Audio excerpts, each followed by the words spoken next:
les historiens ne savent pas exactement dans quelles conditions la coutellerie s'est implantée à Thiers. Tout ce que l'on peut dire, c'est qu'au XVe siècle, on possède une trentaine de noms de couteliers, mais il y a aussi toute une foule d'activités qui tournent autour de l'eau. Donc les tanneries, les papeteries, les fabrications de fils, de mercerie, ainsi que d'autres activités.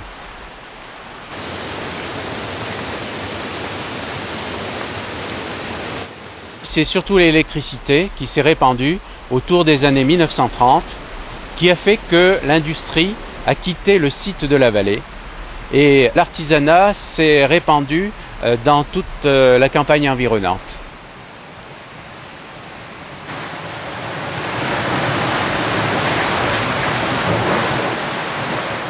À partir du XVIIIe siècle, la coutellerie, la taillanderie et toutes les industries tournant autour des instruments tranchants deviennent dominantes.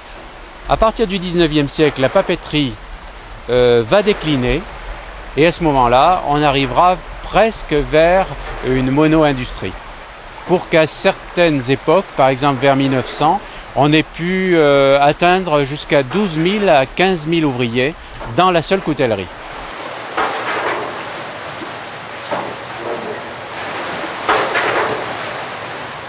L'industrie était segmentée en une quinzaine de métiers. Vous aviez au début de la chaîne les forgerons pour former le métal, les émouleurs qui mettaient ensuite l'amincit et le blanchi à la lame, les monteurs, les façonneurs de manches, les polisseuses, les plieuses. Vous aviez donc une foule de métiers qui concouraient à un seul produit, le couteau. On était monteur, on était forgeron de père en fils, parce que le choix du métier était finalement assez réduit. Il y avait toute une imprégnation par le bruit de l'enclume, par l'odeur de la corne brûlée, par tout un mode de vie qui imprégnait la famille.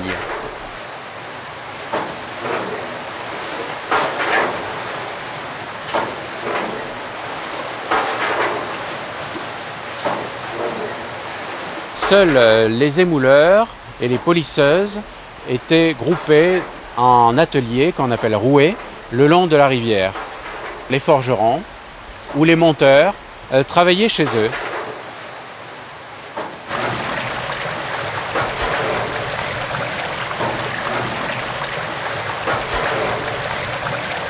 Vous avez 3 lieux de production. Vous avez la vallée pour tout ce qui est émouture et polissage, la montagne paysanne pour tout ce qui est montage et forge, et puis la ville pour ce qui concerne la fabrique, c'est-à-dire l'habitation du patron. Le fabricant ne fabrique rien en fait. C'est l'organisateur de la chaîne de production. C'est lui qui fournit les capitaux, c'est lui qui achète souvent les matières premières, c'est-à-dire la corne et l'acier. C'est lui qui est le distributeur du travail. C'est lui ensuite qui va collecter le travail, ensuite le fait vérifier dans sa boutique et assure l'expédition de l'article fini.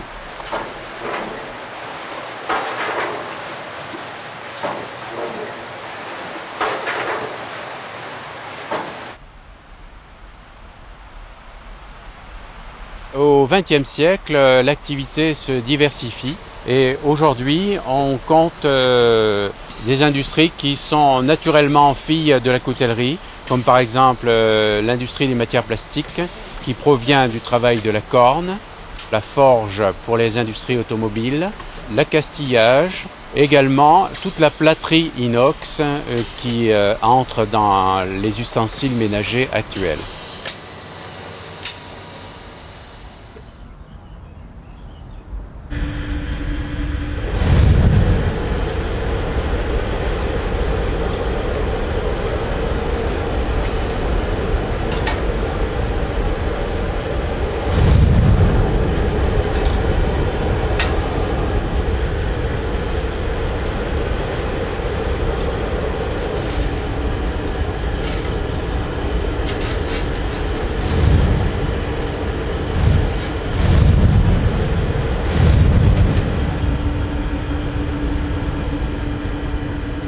J'ai eu la chance de connaître une grosse expérience industrielle, coutellerie industrielle, avant d'attaquer dans la coutellerie métier d'art.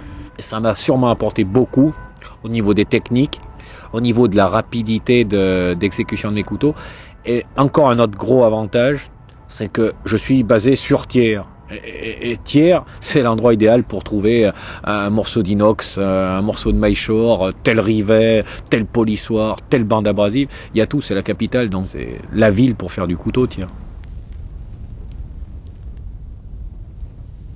On avait une coutellerie métier d'art il y a très longtemps qui s'était un peu perdue, donc il n'y avait plus personne qui faisait du damas pour des lames de couteau en France. On a retrouvé le goût de faire du très beau couteau en France il y a 10-15 ans.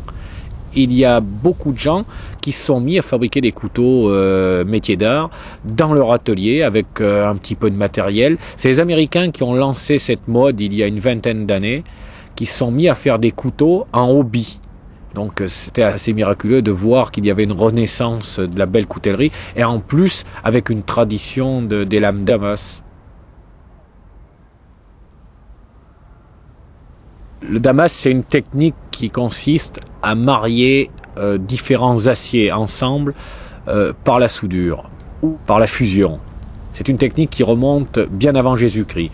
Les gens qui l'ont porté assez haut dans la technique ont été les Mérovingiens et les Japonais avec leurs sabres, les Mérovingiens avec leurs épées. Car c'était une méthode de fabriquer des épées à la fois solides et coupantes.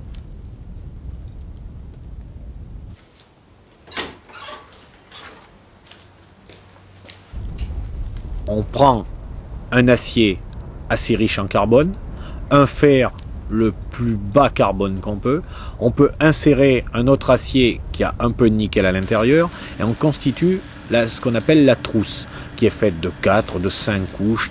Donc on alterne les aciers comme on veut selon la structure qu'on veut obtenir à la fin. C'est du damas feuilleté. Cette première trousse est soudée à 1450 degrés au pilon ou au marteau en la frappant très fort et en additionnant du borax pour chasser l'oxydation. À 1500 degrés, on brûle. En dessous de 1400, on ne soude pas. Donc la planche de température est très pointue. On a 20 à 30 degrés pour travailler. Il ne faut surtout pas se planter.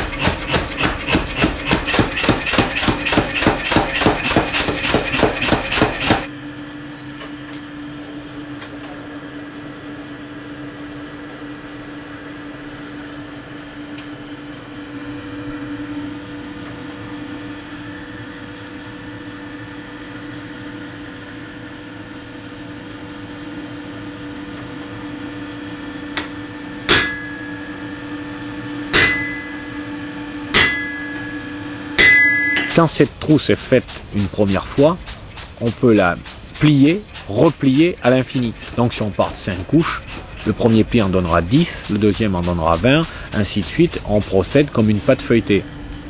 Après, on peut envisager de torsader le métal, donc arriver à modifier cette structure feuilletée pour en faire une structure torsadée.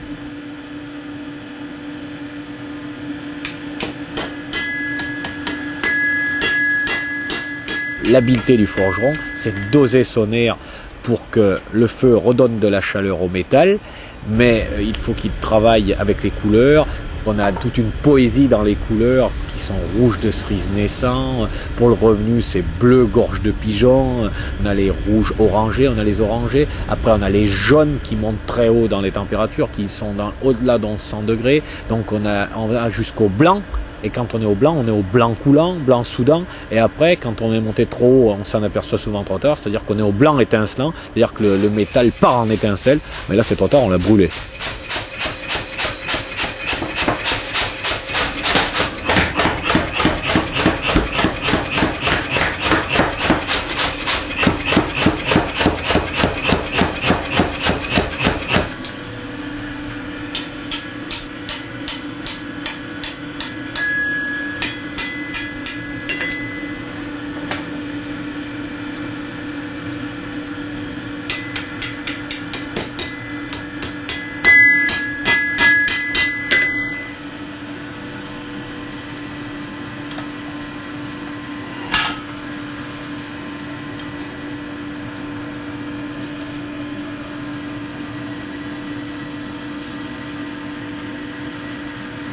J'essaye que chaque lame, selon sa fonction, selon mon imagination, est un damas différent. Donc je construis le damas pour la lame, pour qu'il soit agréable au niveau des motifs, pour qu'il soit fonctionnel.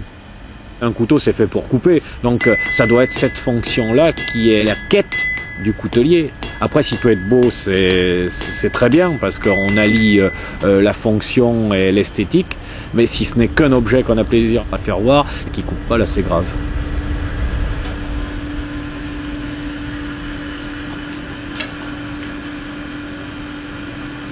Quand le bloc de damas est fait, on forge la lame. On commence par la pointe, car la pointe est très importante dans un couteau, ça doit être très solide. Après, je commence à amincir le tranchant, et quand j'ai la longueur de lame, l'épaisseur de tranchant suffisant, je commence à travailler l'arrière du couteau, qui sera ou un plat de semelle, quand il y a une plaquette de chaque côté, mais j'affectionne moins, ou un couteau avec une soie, c'est-à-dire avec un manche enfilé. Ce sont des couteaux plus légers et plus agréables à la vue, et c'est ce que je préfère nettement.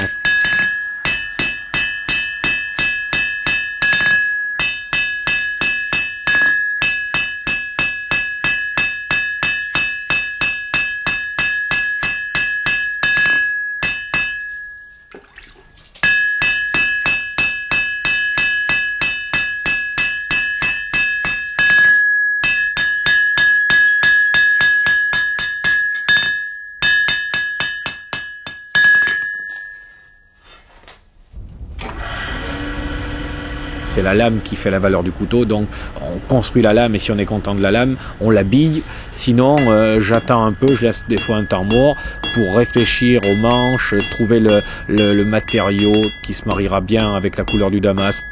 Mais c'est la lame, la forge, le feu, l'acier, c'est la première phase de construction du couteau. Des fois, la dernière soudure n'a pas marché, on peut foutre en l'air 3 jours de travail, et ça m'arrive encore.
La lame ne coupe pas quand elle sort de la forge, elle a encore suffisamment d'épaisseur pour la dernière phase qui est la mise au tranchant qui s'appelle l'émouture. L'art de l'émouture, c'est de donner à la lame l'épaisseur la plus proche du final. Mais le tranchant sur un couteau doit être à la fois suffisamment fin et suffisamment solide, donc c'est un compromis entre les deux pour que le tranchant tienne quand même le choc.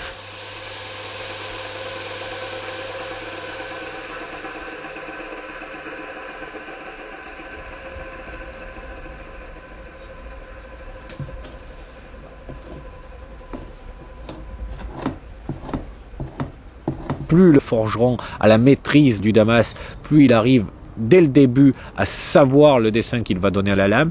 Et après, quand on trempe la lame dans l'acide, c'est toujours une surprise de voir apparaître un dessin sur une lame qui au début était blanche. C'est comme une réelle magie.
On a des moments où on peut rester bloqué pendant des semaines à penser être habité par ce couteau en cherchant une solution pour que le couteau soit à la fois techniquement bien et aussi harmonieux au niveau esthétique.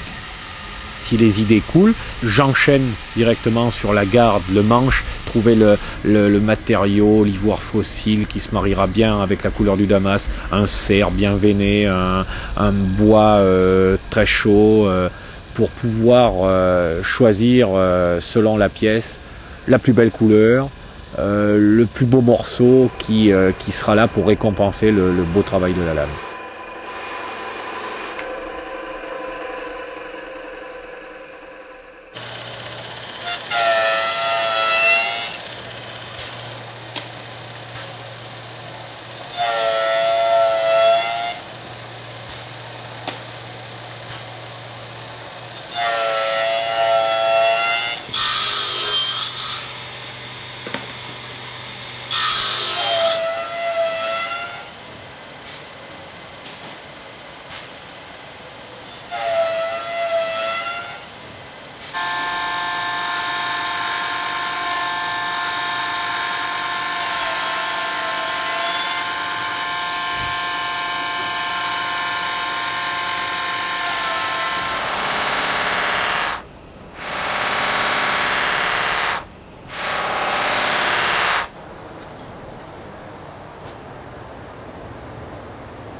On a voulu essayer de faire une nouvelle génération.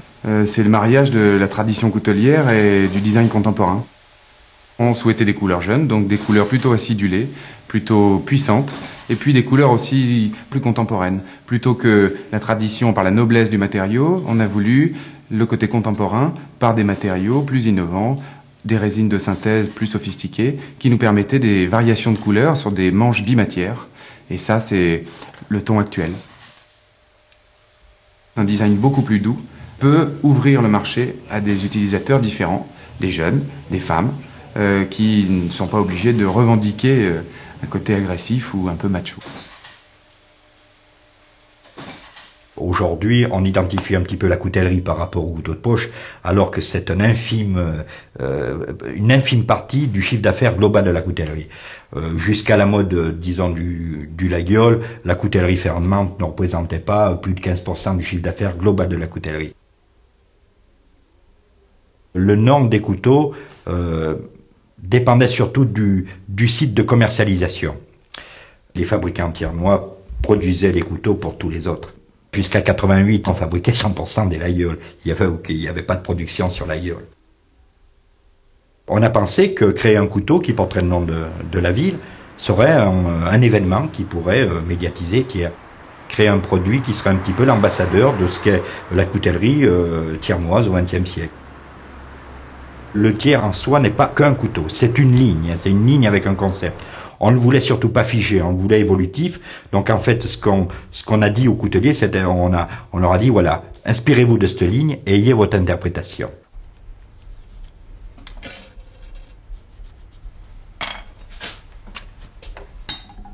Chaque fabricant marque son couteau. Le mot exact est l'insculptation. Donc faire pénétrer sa marque dans le métal, comme le faisaient les orfèvres sur les pièces d'orfèvrerie.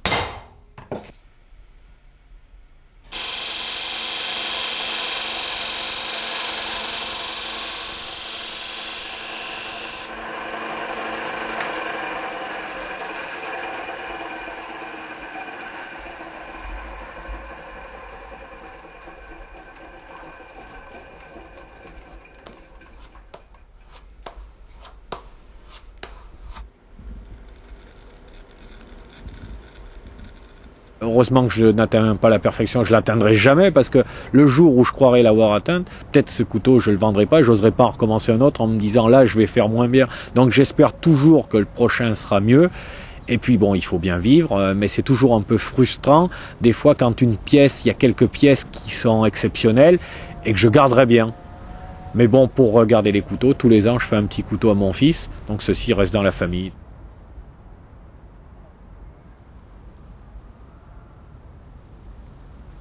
Quand on fait un couteau de poche, un très beau Laguiole ou un très beau Thiers, on a tout fait pour que le coupant soit parfait, que tout marche bien, et la personne l'achète en disant « non, je pourrais pas m'en servir, j'ai peur de l'abîmer ». Tout est fait pour, et il y a un blocage des fois au niveau de la personne qui a peur de l'abîmer, peur de le perdre. C'est que c'est de la collection pure, sans utilisation. Ça, c'est une grande frustration.